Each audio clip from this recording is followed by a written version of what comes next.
অনেকবার আমাদের দৃষ্টিভঙ্গি এমন হয়ে থাকে যে আমাদের আসল সত্যের থেকে অনেকটা দূরে নিয়ে যায়। আমরা যেরকম দেখি সেরকম সবসময় হয় না। এবারে দেখুন না, আমরা মানুষেরা আমাদের ভালো লাগে। আমরা কোথাও গেলাম, আমাদের স্বাগত জানানো হলো, আমাদের প্রশংসা করা হলো, কেউ আমাদের দিকে হাসি মুখে তাকালো, আমাদের ভালোবাসলো, আমাদের ভালো লাগে। কিন্তু যদি কেউ ক্রুদ্ধ হয়, কটাক্ষ করে, ব্যঙ্গ করে, তাহলে আমরা তক্ষুনি তাকে নিজের শত্রু ভেবে ফেলি, তার উপরে ক্রুদ্ধ হয়ে যাই। একটা কথা মনে রাখবেন, এই হাসি সবার জন্যই হয়।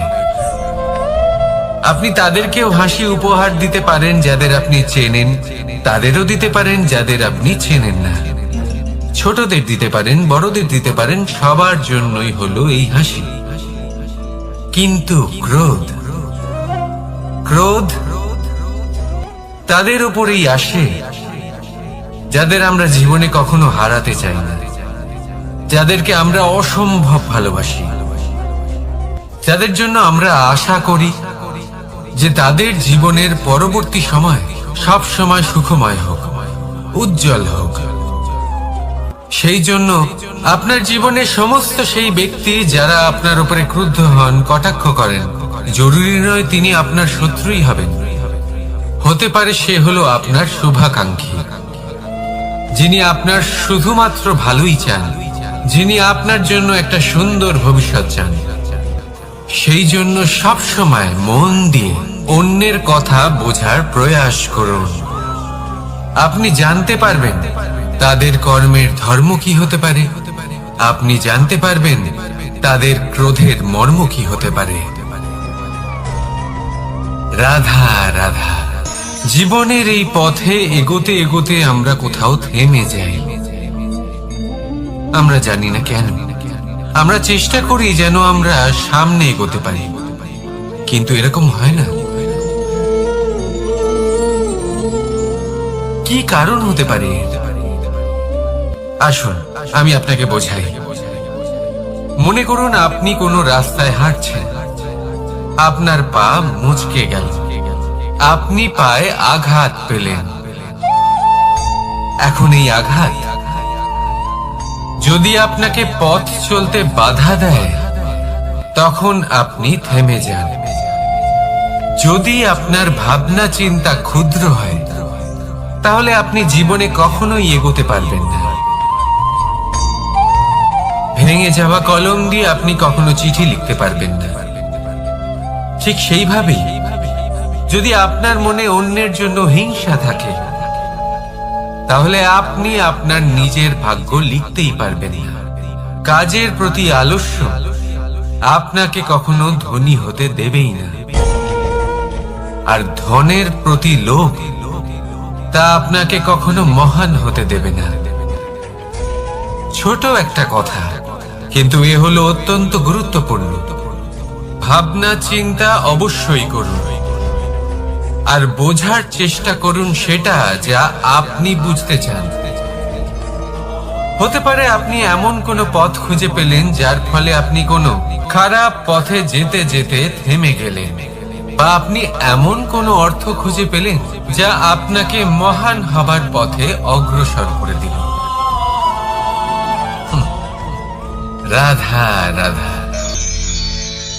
আমরা অনেকবার লোকের থেকে এই কথা শুনেছি, জীবনে যখনই ধন অর্জন করবে বাঁচিয়ে রাখবে।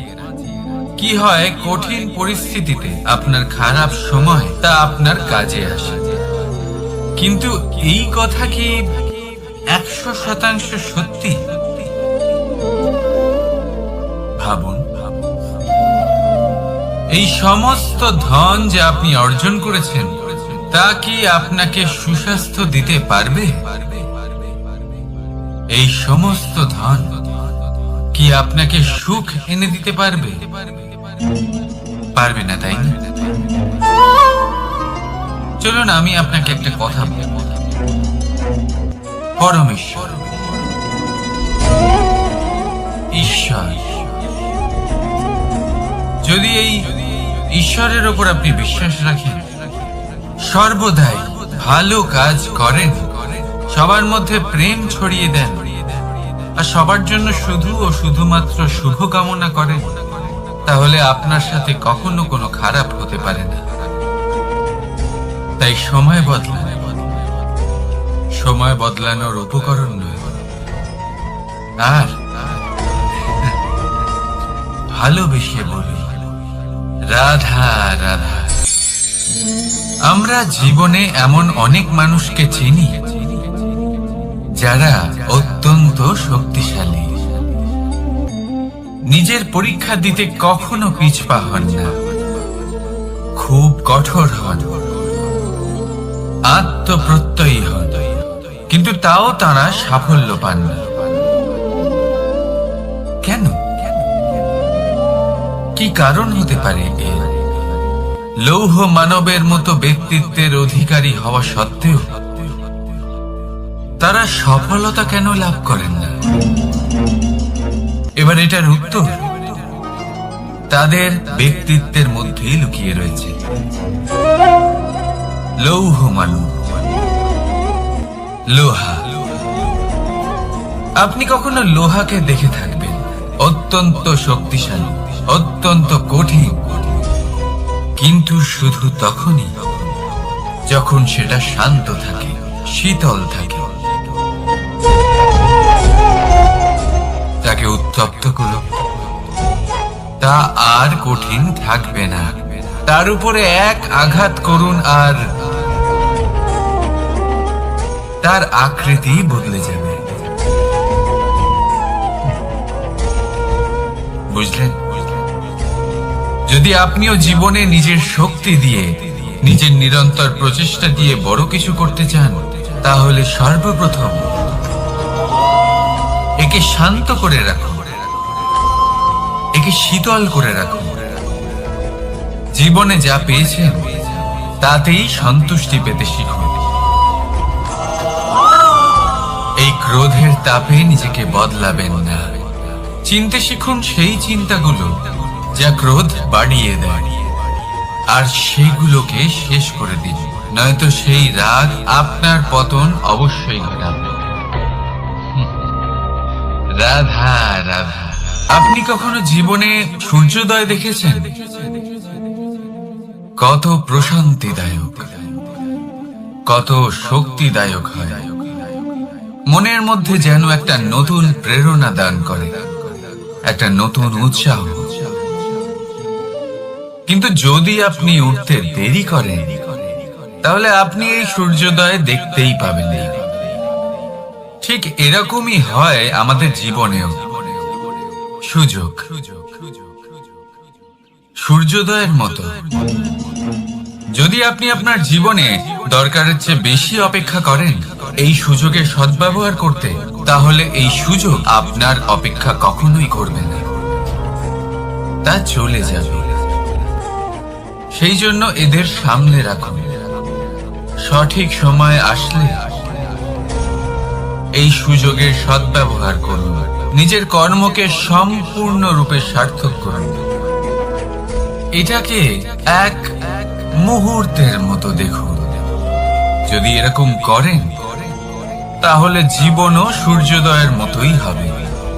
এতে সন্তুষ্টি থাকবে, গৌরব থাকবে, আর থাকবে শান্তি। রাধা রাধা। অহংকার এ হলো ছোট একটা শব্দ, কিন্তু এর প্রভাব অত্যন্ত বৃহৎ হয়ে থাকে। আর সব থেকে বড় সমস্যা হলো মানুষ আজ অব্দি বুঝতেই পারেনি যে এই অহংকারের বাস্তব রূপ কিরকম।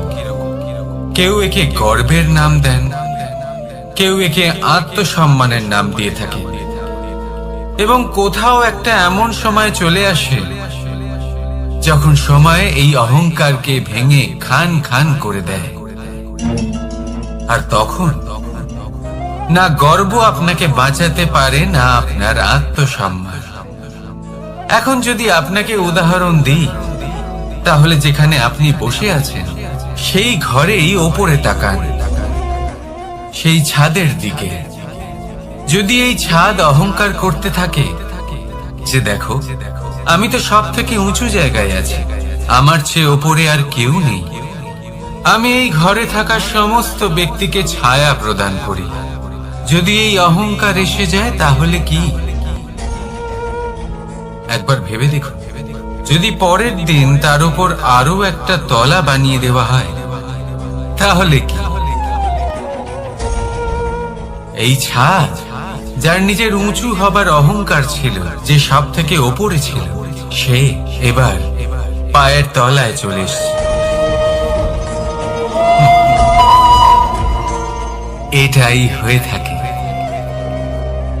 মনে কখনোই অহংকার পোষণ করবেন না। যদি মনের মধ্যে কিছু রাখতে চান তাহলে প্রেমের ভাব রাখুন, স্নেহ রাখুন। এই অহংকারকে আপনি যা ইচ্ছে নাম দিন, গর্ব হোক, আত্মসম্মান হোক, এর দ্বারা আপনার কোনোভাবেই কোনো লাভ হবে না। তাহলে এই অহংকারকে ত্যাগ করুন আর আমার সাথে ভালোবেসে বলুন, রাধা রাধা। একটা সিদ্ধান্ত। এই জীবনে একটা সিদ্ধান্তের গুরুত্ব কি হতে পারে তা কখনো ভেবে দেখেছেন? একটা সিদ্ধান্ত সেই ভিত্তি হতে পারে যা আপনার পুরো জীবনকে বদলে দিতে পারে, এই সমস্ত সংসারকে বদলে দিতে পারে, ভবিষ্যৎ বদলে দিতে পারে। এই সিদ্ধান্ত যে কোন রাস্তা চয়ন করতে হবে, সেই সিদ্ধান্ত যে কখন সামনে এগোতে হবে আর কখন থেমে যেতে হবে, সেই সিদ্ধান্ত যে কখন যুদ্ধ করতে হবে আর কখন নিজেকে পিছু পা হতে হবে। এই সিদ্ধান্ত হলো খুব গুরুত্বপূর্ণ।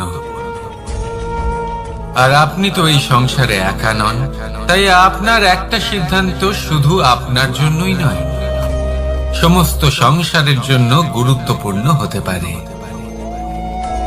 এবার এই সিদ্ধান্ত আপনারই হবে। ভাবনা চিন্তা করে নেবেন, সাফল্য পাবেন। রাধা রাধা। ভবিষ্যৎ। সংসারে এমন কোন ব্যক্তি আছেন যিনি নিজের ভবিষ্যতের বিষয়ে ভাবেন না? যে কেউ ভাবেন আমার ভবিষ্যৎ কিছু এরকম হবে, আমি ভবিষ্যতে এরকম কিছু একটা করব, এই সুবিধা থাকবে, এই আনন্দ পাবো, ইত্যাদি ইত্যাদি। কিন্তু সত্যি বলি, ভবিষ্যতের থেকে বড় ভণ্ড আর কেউ নেই। ভবিষ্যৎ আপনাকে ছেড়ে চলে যাবে, আপনি জানতেও পারবেন না। ভবিষ্যৎ আপনার থেকে আপনার বর্তমান কেড়ে নেবে। অনেক সময় আমরা ভবিষ্যতের বিষয় ভাবতে থাকি, দুশ্চিন্তা করতে থাকি, ভবিষ্যৎ দিয়ে নিজেকে এতটাই ঘিরে ফেলি যে বর্তমান কি তা ভুলেই যাই, তার বোধই আমাদের থাকে না। ভাবুন, ভবিষ্যৎ কি? ভবিষ্যৎ হলো সেটাই যা এখনো পর্যন্ত ঘটেনি। বর্তমান হলো সেটা যা এখন ঘটছে। তাহলে যা এখনো ঘটেইনি তার বিষয়ে দুশ্চিন্তা করে নিজেকে ব্যতিব্যস্ত কেন করছেন? এই বর্তমান, এটাই হলো গুরুত্বপূর্ণ। এর উপরে সমস্ত ভাবনা কেন্দ্রীভূত করুন। মনে লক্ষ্য অবশ্যই রাখুন, কিন্তু পুরো মনোযোগ শুধু বর্তমানে থাকবে। এই বর্তমানকে যদি সামলে নিতে পারেন তাহলে আপনার ভবিষ্যৎ এমনি উজ্জ্বল হয়ে উঠবে। তাহলে আসুন আমার সাথে ভালোবেসে বলুন, রাধা রাধা। সময়। কথায় আছে, আমাদের জীবনের প্রত্যেক মুহূর্ত স্বর্ণর মতো হয়। এবার হয় আমরা একে নিজেদের কাছে রাখতে পারি বা একে আমরা চলে যেতে দিতে পারি, কারণ এই ছোট ছোট মুহূর্তই আছে যা আমাদের জীবনকে গড়ে তোলে। এখন এই জীবন কেমন হবে তা আমাদের উপর নির্ভর করে। যদি আপনি একটা মুহূর্তের যত্ন না নেন, যদি আপনি এক মুহূর্ত ভালো না বাসেন, যদি আপনি এক মুহূর্ত স্নেহের আনন্দ না উপভোগ করতে পারেন, তাহলে দেখতে দেখতেই আপনার সমস্ত সময় নষ্ট হয়ে যাবে, আপনি জানতেও পারবেন না। অর্থাৎ এই সময় স্বর্ণ হতে পারে না। তবে আমরা একে স্বর্ণ বানিয়ে নিতে পারি আমাদের চেষ্টার মাধ্যমে। এই সময় শুধু একটি লাঙল, যা মাটির সাথে লড়াই করতে পারে, আর কিছু নয়। একটা অত্যন্ত গুরুত্বপূর্ণ কথা মনে রাখবেন, আপনার কাছে শুধু সময় আছে। এবার আপনি এটা দিয়ে স্বর্ণ বানাবেন, না ঘুমিয়ে স্বপ্ন দেখে কে নষ্ট করবেন, সিদ্ধান্ত আপনারই। রাধা রাধা। ভগবান। প্রত্যেক কঠিন পরিস্থিতিতে এই নামই আছে যা আমাদের উপায় দিয়ে থাকে। ব্যক্তি যান, ভগবানের পুজো করেন, আরাধনা করেন, ব্রত পালন করেন, মন্দিরে যান, পুজো পাঠ করেন, ভগবানকে জাগিয়ে তোলেন। আর তারপর শুরু হয় সমস্ত প্রশ্ন। হে ভগবান, আমার সাথে এরকম কেন হচ্ছে? কেন আমারই জীবনে এত দুঃখ আছে? আমি কিভাবে এর সম্মুখীন হব? আমাকে কেন এত কষ্ট ভোগ করতে হচ্ছে? হে ভগবান, আমি কি করব? আমাকে সাহায্য করুন, কোনো রাস্তা দেখান।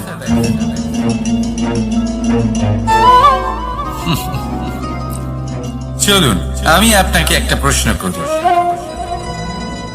মন্দিরে যাওয়ার চেষ্টা করার আগে আপনি কি জীবনে ততটা চেষ্টা করেছেন যতটা সেই সমস্যাকে দূর করার জন্য দরকার ছিল? দ্বিতীয় প্রশ্ন, ভগবানকে জাগানোর পূর্বে আপনি কি নিজেকে জাগিয়ে তুলেছেন? আপনি কি আলস্য ত্যাগ করেছেন? তৃতীয় প্রশ্ন, ভগবানকে জিজ্ঞাসা করার আগে আপনি কি নিজেকে জিজ্ঞাসা করেছেন যে আমি কেন এত অসফল হচ্ছি? যদি না করে থাকেন তাহলে সবার আগে এটা করুন। আপনি সমস্ত প্রশ্নের উত্তর পাবেন, সমস্ত বিপদের পরিত্রাণ পাবেন। অন্য কোথাও নয়, নিজের ভেতরে তাকিয়ে দেখুন। চেষ্টা করুন নিজেকে জাগিয়ে তোলার। আপনি সফল অবশ্যই হবেন, কারণ এই পরমাত্মা, ওই পরমেশ্বর, ওই পরব্রহ্ম আপনার মধ্যেই তো আছে। রাধা রাধা। না, জন্মগ্রহণের পর মানুষের জন্য এই নাম অত্যন্ত গুরুত্বপূর্ণ হয়। মাতা, পিতা, পুরোহিত সকলেই সেই অক্ষর খুঁজতে শুরু করেন যা দিয়ে আপনার নাম শুরু হবে। কিন্তু নাম আর রাশি এক হয়ে গেলেই কি সব কিছু ঠিক হয়ে যায়? কখনোই নয়, কারণ আপনার কর্মই হলো সব থেকে গুরুত্বপূর্ণ, আর কিছুই নয়। দেখুন, এই নিয়তিও আপনার কর্ম অনুযায়ী আপনার ভবিষ্যৎ সুনিশ্চিত করে। যদি আপনাকে উদাহরণ দিই তাহলে ভাবুন, একদিকে ছিলেন রাম আর অন্যদিকে রাবণ। দুজনেরই নাম শুরু হয় র দিয়ে, কিন্তু একজন পেলেন এক ভয়ানক পরিণতি, আর অন্যজন সমগ্র সংসারের মনে চিরস্মরণীয় হলেন। তাহলে মনে রাখবেন, নাম নয়, কর্মই হলো শ্রেষ্ঠ। আর যদি তা শ্রেষ্ঠ হয়, তাহলে আপনার নাম এমন স্থানে পৌঁছবে যা সংসারের কেউ মুছে ফেলতে পারবে না। তাহলে আসুন আমার সাথে ভালোবেসে বলুন, রাধা রাধা। অনেক সময় যখন আমরা কর্ম করি, সাফল্য লাভ করি, কঠিন পরীক্ষায় উত্তীর্ণ হই, বড় কাজ করি, আমাদের মনে হয় এই সংসার আমাদের একটু প্রশংসা করুক, ভালো লাগে। অনেকবার মনে হয় এটা হলো আমাদের কর্মের ফলই বটে, আমরা আনন্দ পাই। কিন্তু যখন আমরা এই প্রশংসা পাই না, তখন কি হয়? আমরা দুঃখী হয়ে যাই, ভেঙে পড়ি। মনে হয় যেন আমার জন্য কেউ চিন্তাই করে না। এমন মনে হয় যেন আমাদের আনন্দে অন্য কেউ আনন্দই পায় না। অনেক রকম ভাবনা আসে। কিন্তু আমি আপনাকে একটা প্রশ্ন করতে চাই। আপনি যে কাজই করেন না কেন, যে কর্মই করেন না কেন, তা কি শুধুমাত্র প্রশংসার জন্য করেন? যদি এরকম হয়ে থাকে তাহলে সেই ভাবনা এক্ষুনি ত্যাগ করুন, কারণ এই প্রকৃতি আমাদের অন্য শিক্ষা দেয়।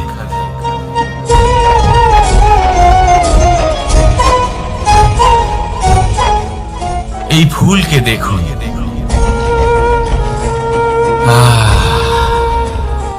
এই যে ফুলের সুবাস, যা আমার মনকে উচ্ছ্বসিত করে তোলে, মনে শক্তি সঞ্চার করে, এই সুগন্ধ। কিন্তু ভেবে দেখুন, ফুলের কিন্তু এই কাজ করার জন্য কোনো প্রশংসারই প্রয়োজন হয় না। এটাই হলো প্রকৃতির শিক্ষা। যিনি সৎ হন, সৎকর্ম করেন, তার কোনো প্রশংসার প্রয়োজন হয় না, কারণ ওনার কর্মই হলো ওনার সুবাস। মনে রাখবেন, আতর নকল ফুলে দেওয়া হয়, প্রকৃত ফুলের তার কোনো প্রয়োজন হয় না। সেইভাবেই আপনিও কর্ম করতে থাকুন শুভ চিন্তা নিয়ে। এই মনকে সব সময় শান্ত রাখুন, স্বচ্ছ রাখুন। যদি এরকম করেন তাহলে আপনার কর্ম এমন সুবাস ছড়াবে যে আপনার জীবনে শুধু এবং শুধুমাত্র আনন্দই থাকবে। তাহলে এই আনন্দ সহকারে বলুন, রাধা রাধা। এই সংসারে এমন কোনো পর্বত নেই যা এতটাই উঁচু যে মানুষ তার শিখরে পৌঁছতে পারবে না, তাকে অতিক্রম করতে পারবে না। এই সংসারে এমন কোনো সাগর নেই যা কিনা এতটাই গভীর যেখানে মানুষ তার তলদেশে পৌঁছে ফিরে আসতে পারবে না। একটা ছোট্ট বরফের টুকরো পর্বতের শিখরে গলে গিয়ে বইতে থাকে, আর দেখতে দেখতেই তা মহানদী গঙ্গায় পরিবর্তিত হয়। এর কারণ কি? এর কারণ হলো প্রচেষ্টা, প্রারব্ধ নয়। এই প্রচেষ্টাই সুনিশ্চিত করে যে আপনার প্রারব্ধ হবে। এই সমস্ত কিছু হলো প্রচেষ্টা আর প্রারব্ধের খেলা। আপনার প্রচেষ্টা যেরকম হবে, আপনার প্রারব্ধ সেরকমই হবে। আর আপনার প্রচেষ্টা যদি উচ্চ মানের হয়, তাহলে প্রারব্ধকে আপনার সামনে নত হতেই হবে। কি বলেন? তাহলে আসুন আমার সাথে ভালোবেসে বলুন, রাধা রাধা। অনেক সময় মানুষ অতীতকে দেখেন আর তখন অহংবোধে পরিপূর্ণ হয়ে ওঠেন। কখনো বর্তমানের দিকে তাকান, ভবিষ্যতের দিকে তাকান আর পরিতৃপ্তিতে ভরে ওঠেন। কেন বুঝতে পারেন না একটা সহজ কথা? এই যে সৃষ্টি, এই সৃষ্টি হলো একটা বড় চক্র যা বারংবার আপনার কাছে ফিরে আসবেই। কঠিন থেকে কঠিনতর পরীক্ষায় আপনাকে নিযুক্ত করবে, যাতে আপনাকে উত্তীর্ণ হতেই হবে। যা কাল ছিল তা আজ নেই, এটা সবাই জানেন। যা আজ আছে তা হয়তো কাল থাকবে না, এটাও আপনাকে মেনে নিতে হবে, তাও আবার হাসি মুখে। শান্ত থাকতে শিখুন আর কখনোই মনের মধ্যে অহংকার উৎপন্ন হতে দেবেন না। হতে শিখুন সেই হিমবাহের মতো। হয়তো এই জন্যই এত শীতল থাকে, কারণ ও জানে গতকালও জল রূপে ছিল, আজ বরফ রূপে হয়তো আছে, কিন্তু কাল পুনরায় সে জলেই পরিণত হবে। নিজেকে শান্ত রাখুন। হয়তো আজ আপনি সাফল্যের শিখরে আছেন, হয়তো বা নেই। আপনাকে প্রত্যেক দিন অবশ্যই দেখতে হবে। শুধু নিরন্তর প্রচেষ্টা করতে থাকুন, প্রত্যেক পরিস্থিতির জন্য তৈরি থাকুন, আর একে ভারসাম্যে রাখতে শিখুন। আপনার কাল হোক, আজ হোক বা আগামীকাল, আপনার ভালো দিন হোক বা খারাপ দিন, সব পবিত্র হয়ে যাবে। তাহলে আসুন আর আমার সাথে ভালোবেসে বলুন, রাধা রাধা। দোল উৎসবে এই সমগ্র সংসার রং নিয়ে খেলা করে, কিন্তু এই রঙের সারমর্ম এই সংসার কি জানে? কখনো দেখেছেন একটা চিন্তিত মুখ শুধুমাত্র রঙের স্পর্শ পেয়ে আনন্দিত হয়ে ওঠে? দোলে আমরা কি করি? পুরাতনকে ত্যাগ করি আর নতুনকে স্বাগত জানাই।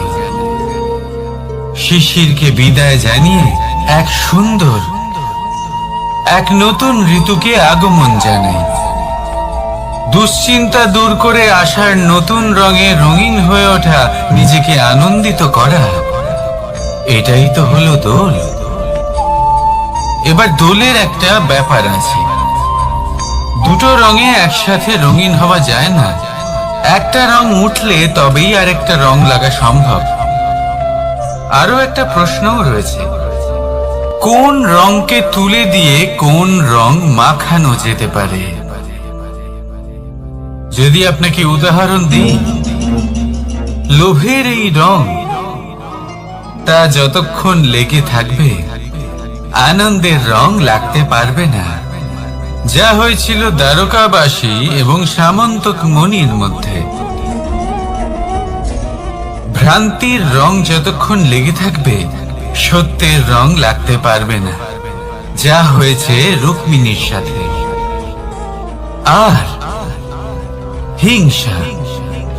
হিংসার এই রং যতক্ষণ লেগে থাকবে প্রেমের রং ততক্ষণ লাগতেই পারবে না। যা হয় আপনার আমার সবার সাথে। তাহলে আসুন একসাথে মিলে দোল পালন করি এবং সবকিছুর উপরে বিজয় লাভ করি। অন্ধকারের স্থানে আলো, ভ্রান্তির স্থানে সত্যের, হিংসার স্থানে প্রেমের, আর লোভের স্থানে আনন্দের এই সুন্দর রং মাখাই। শত্রুতা, ঘৃণা, হিংসা এই সব কিছু ত্যাগ করি আর সকলের সখা হয়ে উঠি। আর ভালোবেসে বলি শুভ দোল।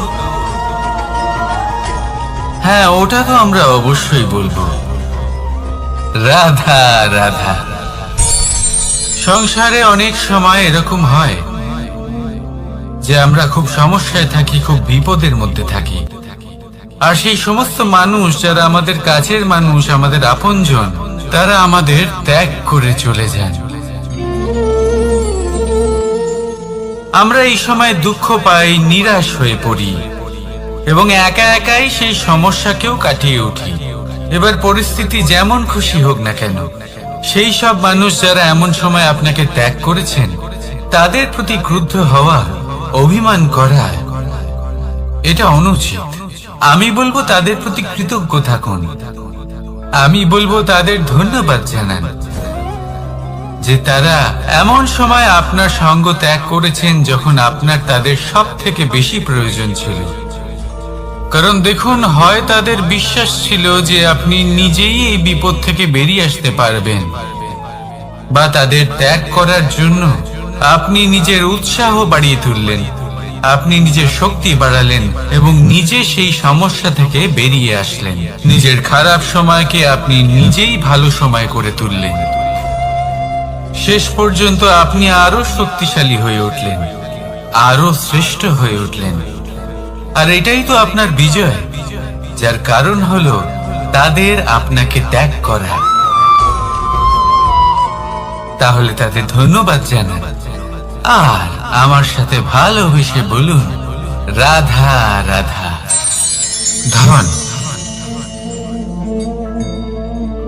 ধন হলো কারোর জন্য মোহ, আবার কারোর জন্য মায়া, কারোর জন্য হয়তো ভাগ্য, আবার কারোর জন্য কর্মের পারিশ্রমিক।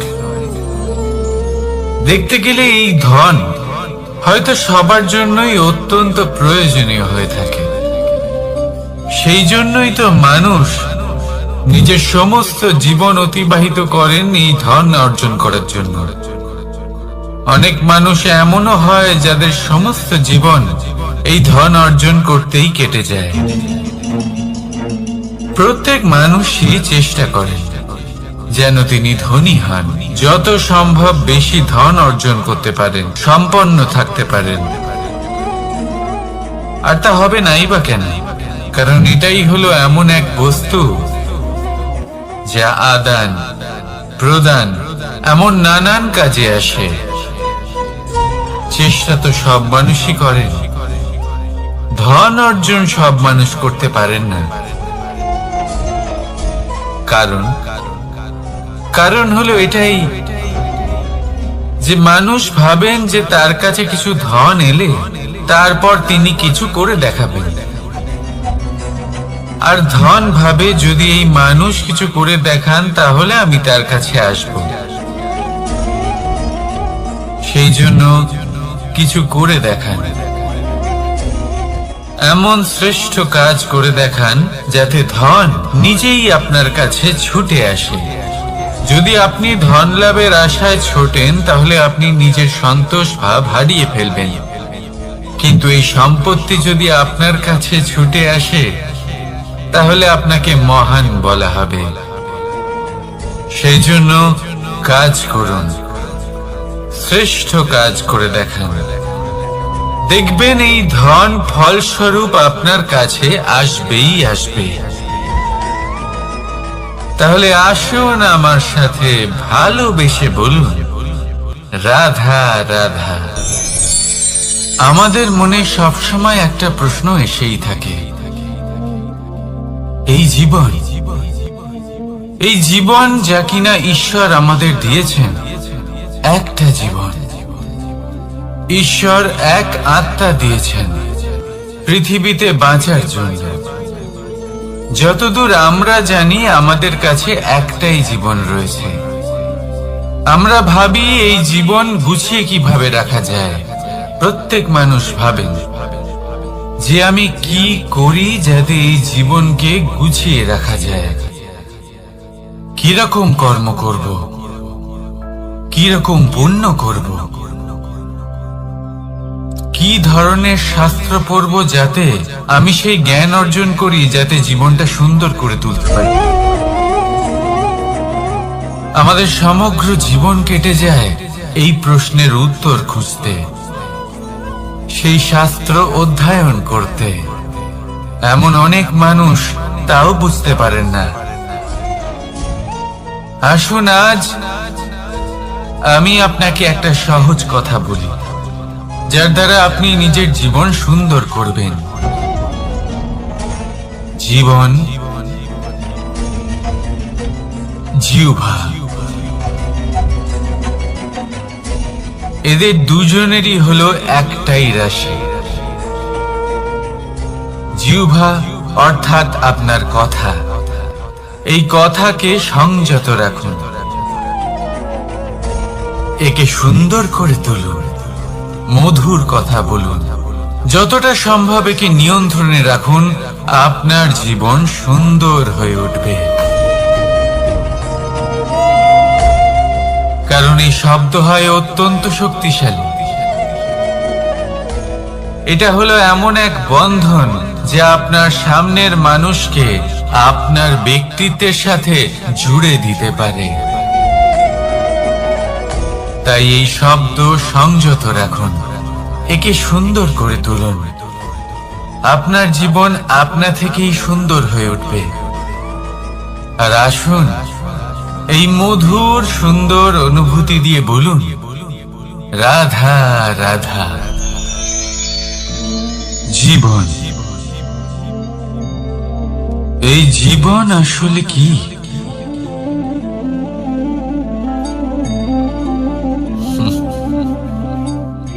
এই প্রশ্ন সবার মনেই এসে থাকে। সবার মন এই প্রশ্নের জন্যই চিন্তিত থাকে। এই জীবন আসলে কি? এর উদ্দেশ্য আসলে কি? কি করা যেতে পারে এই জীবনে? এই জীবন কি কিছু পাওয়ার, নাকি এই জীবন কিছু হারাবার? এই জীবন কি আসলে সেটাই যেখানে আমাদের পরমাত্মার খোঁজ করা উচিত, নাকি আমাদের ধাবিত করা উচিত নিজেদের স্বপ্নের লক্ষ্যে? এই জীবন আসলে কি? এই জীবন আসলে অত্যন্ত সরল। এ হলো শান্ত জলের মতো, একটা আয়নার মতো। এই জীবন আসলে ঠিক যেন এক আয়নার মতো। আয়না কি করে? আপনাকে সেটাই দেখায় যা আপনি করে থাকেন। আপনি হাসি মুখে আয়নার দিকে তাকান, আয়না আপনাকে আপনারই মুখ দেখাবে সেই হাসি সমেত। আপনি রেগে গিয়ে আয়নার দিকে তাকান, আয়না আপনাকে সেটাই দেখাবে। আপনি প্রসন্নভাবে হেসে আয়নার দিকে তাকালে আয়না আপনাকে সেটাই দেখাবে। এটাই হলো জীবন, একটা আয়নার মতো। আপনি এটা ভাববেন না যে এই জীবন আপনাকে কি দিয়েছে,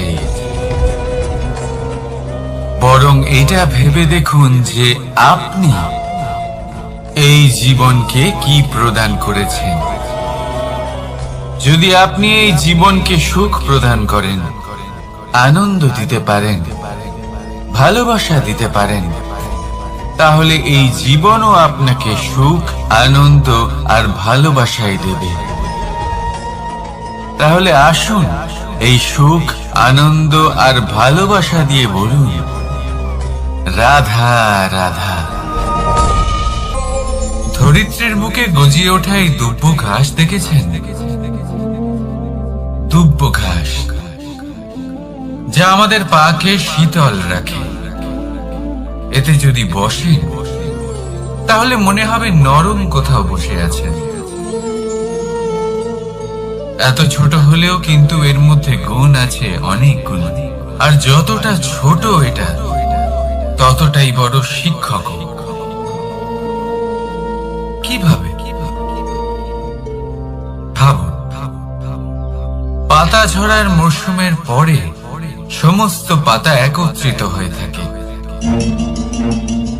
একটা ছোট ফুলকি সবাইকে জ্বালিয়ে দিতে পারে, সমস্ত পাতা পুড়ে ছাই হয়ে যায়, কিন্তু এই ঘাসের কিছুই হয় না।